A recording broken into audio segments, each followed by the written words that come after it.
Hi everyone, my name is Lily. I'm a social worker for Child Protective Services, also known as CPS, DCSF, or CWS, depending on where you live. And I'm making this video to talk to you about shadow foster care. So I've been a social worker doing the same type of work for about 14 years. But the articles that I read for this, I want to give the names and the information up first so that I can just concentrate on the story. Okay, so the first article is the NewYorkTimes.com or NYTimes.com. How shadow foster care is tearing families apart. I do believe this article it might be available from a different source. I do remember reading it was a collaboration between the two different companies. So this other one is at theappeal.org. Hidden foster care, all of the responsibility, none of the resources. The YouTube video is America's Hidden Foster System, Bringing Family Separations Without Due Process to Light.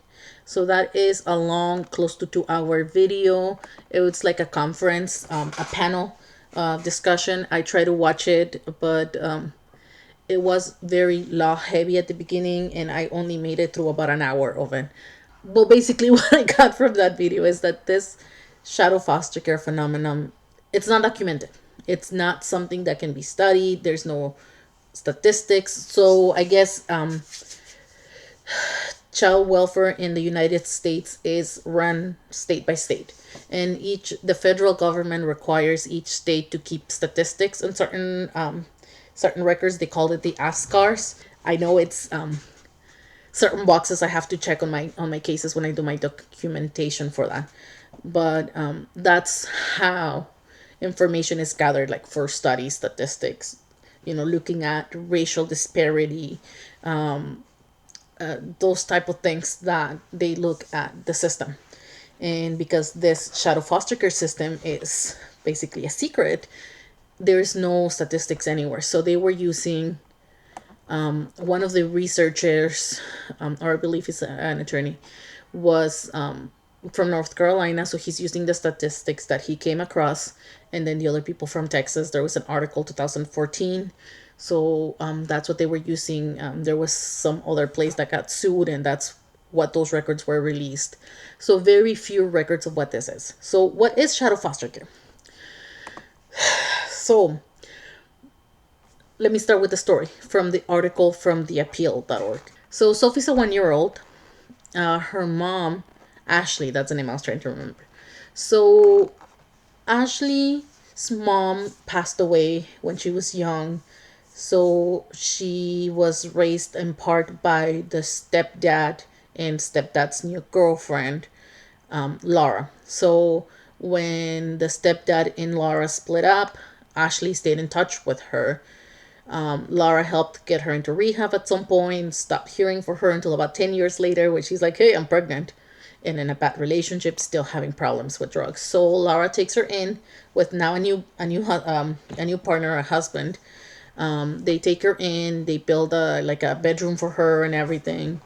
The baby's born while she's living with them. Everything's great until the baby's about 5 months old. They catch Ashley doing drugs. They kick her out. They tell her the baby can stay, but she disappears with the baby.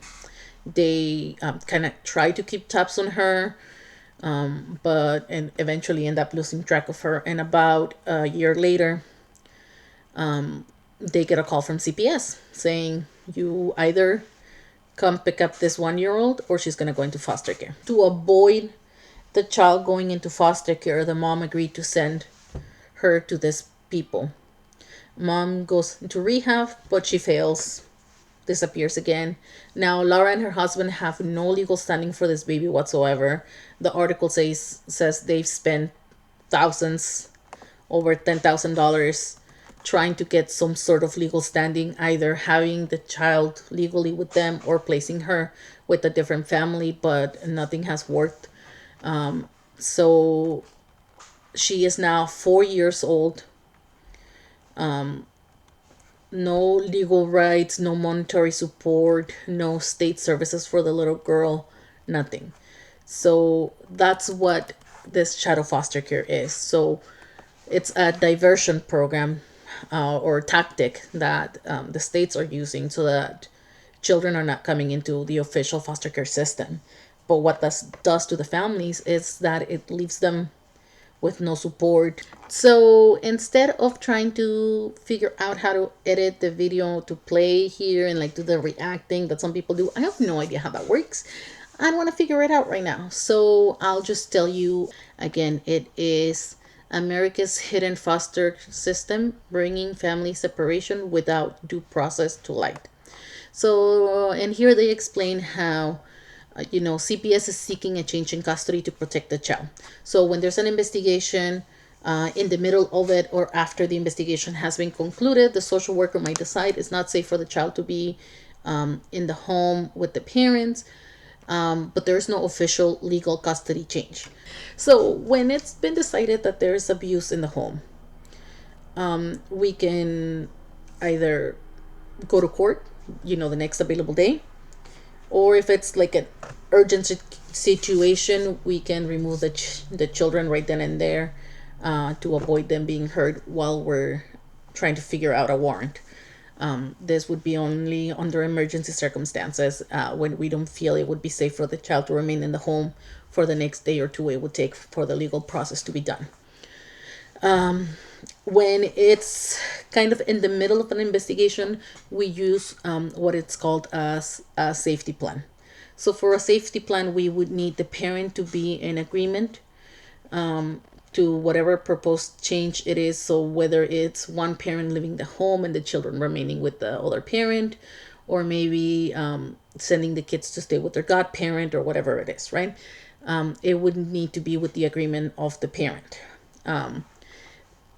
The way we do it in California is we have no more than 30 days, and it's very clear what the parents agreeing to and what would constitute a violation, because if that plan is violated, then we would go to court to do a formal custody change.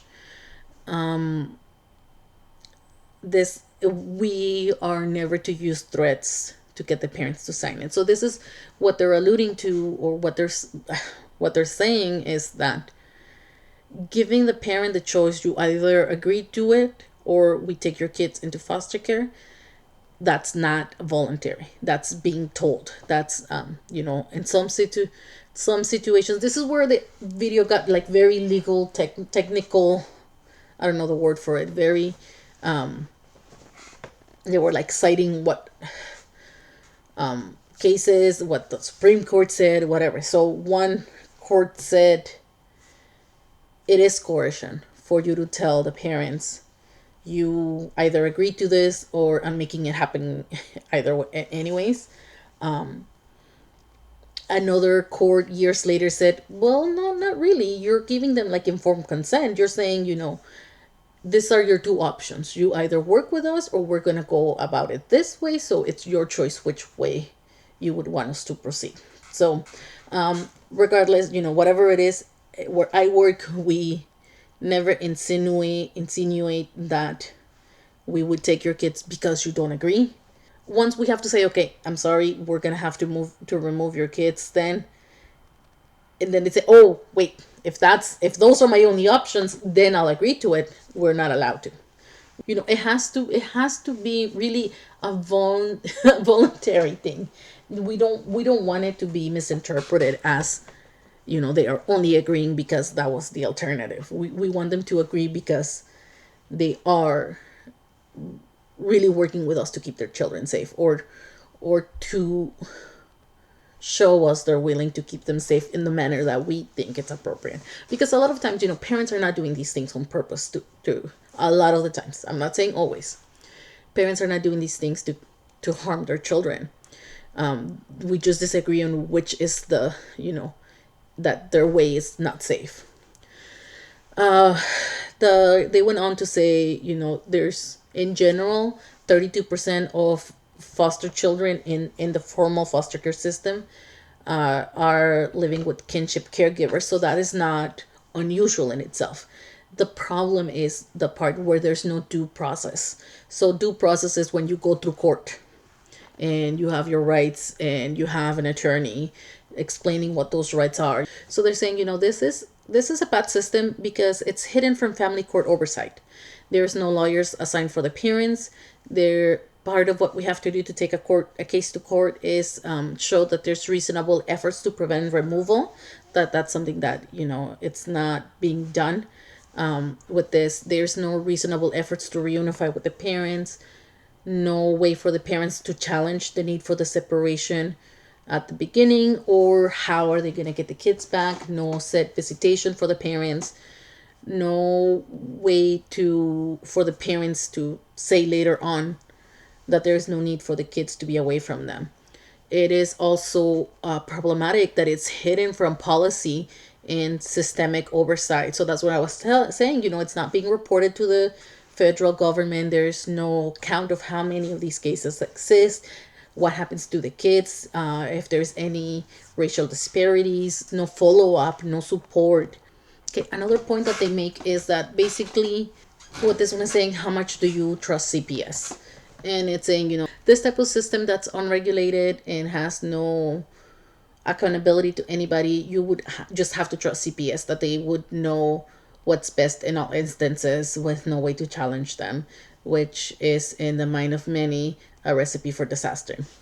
So now that we have the basics of what shadow foster care is, I want to get into the story of the other article, the one that mainly got me interested in this concept, and it's the how shadow foster care is tearing families apart.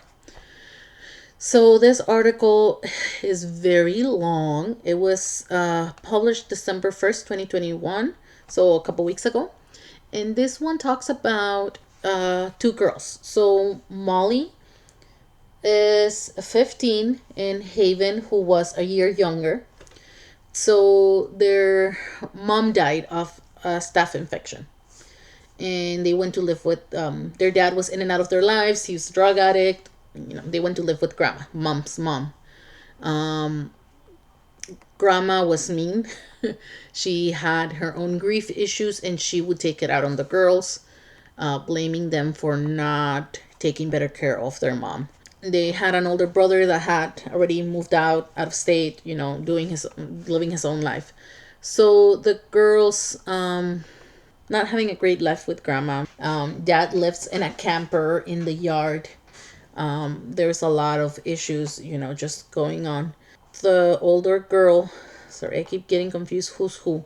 Molly is the oldest. So Molly takes overdose of pills. She submitted to the hospital and then CPS comes asking questions. So this county, I guess it goes into there's one unit that handled CPS. There's I think it said later on that it was supposed to be 4 workers, 1 supervisor, and they were down to 2 workers only. And I would assume throughout the life of this case, there wasn't the same 2 workers, that it was a lot of turnover. That's just how the system is. Molly, that attempted suicide, she goes to the hospital. She's admitted in an involuntary hold. She's there for 10 days. Meanwhile, the youngest sister, so she goes to stay with a friend, but the oldest one can't go with her because she has to go to the hospital. So after 10 days in the hospital, somebody she doesn't know comes up to pick her up, and she says, I'm the mom of one of your friends.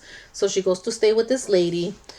She's been prescribed some medication, and this lady that she's staying with says, we don't believe in this, flushes the meds down the toilet. After a little while, Molly started getting money from disability or death benefits from her mom passing away. Okay, so she felt like her caregiver at the time felt a lot of resentment that Molly started receiving this money, $600 a month, in the survivor benefits from her mom. But the caregiver herself was not getting any assistance for taking care of her. So Molly just, she felt uncomfortable. She moved out. She was going from home to home, staying with different friends. She never really talked to her sister about it because her sister got from the get-go put with a nice family. She was, having her own room, her own space. She had a lot of support. She was doing good. Like Molly just felt like she didn't want to bring her problems over to her sister. She was drinking and smoking weed. They had very different lifestyles at that point. So the parents that had Haven, the little one, didn't want her hanging around her sister because she was a bad influence. So they tried to put a little bit distance there. And like I said, there was a lot of resentment between the two girls now. Haven, the little one, started withdrawing and she felt like her whole family was dissolving. She wanted to get counseling, but they weren't able to get her into it because you would need a parent's signature. So the story says after bouncing from between homes for months, Molly moved to Alabama with her brother.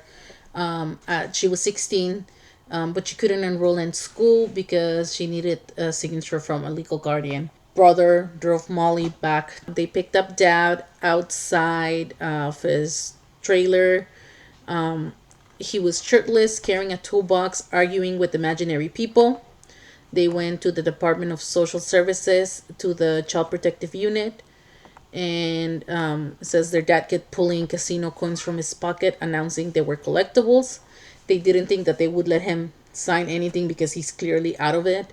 But the lady there didn't care. They signed what is called a custody and visitation agreement, which stated he was giving up custody over both of his daughters, granting Haven to the people she was staying with, and of Molly to the brother, and they went their separate ways. So it's saying, in this place in Cherokee, this visitation agreement would be what they needed. But when they went back to Alabama, they said, this is nothing. It's not a court order. It doesn't mean anything. And she wasn't able to get into school. She had to sign up as being homeless. That was the only way she was able to enroll into school. And Molly continued to struggle. She was drinking. She was harming herself. She felt she was split in two: the calm Molly that wanted to connect and the reckless Molly that wanted to lash out. So she decided to go back to her grandma's place.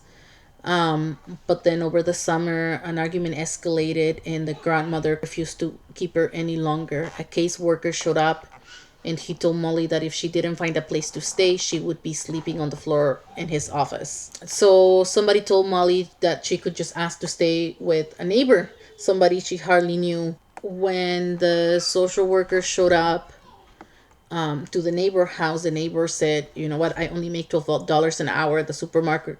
She can stay here, but she has to pull her own weight." They didn't drug test her, check her fridge for food or nothing. They just peeked around the living room, at her daughter's bedroom. And so the lady was like, "You don't know me. Why are you like just trusting us like that?" So instead of filing in court or telling her that she needed to be a foster parent so that she could get paid, they just did the same thing. The caseworker got him to sign another custody and visitation agreement to give Molly over to the neighbor. She didn't have a bedroom there. She was sleeping in the pantry. She had to get a job as a cashier. So she was working 40 hours a week to pay $200 a month in rent.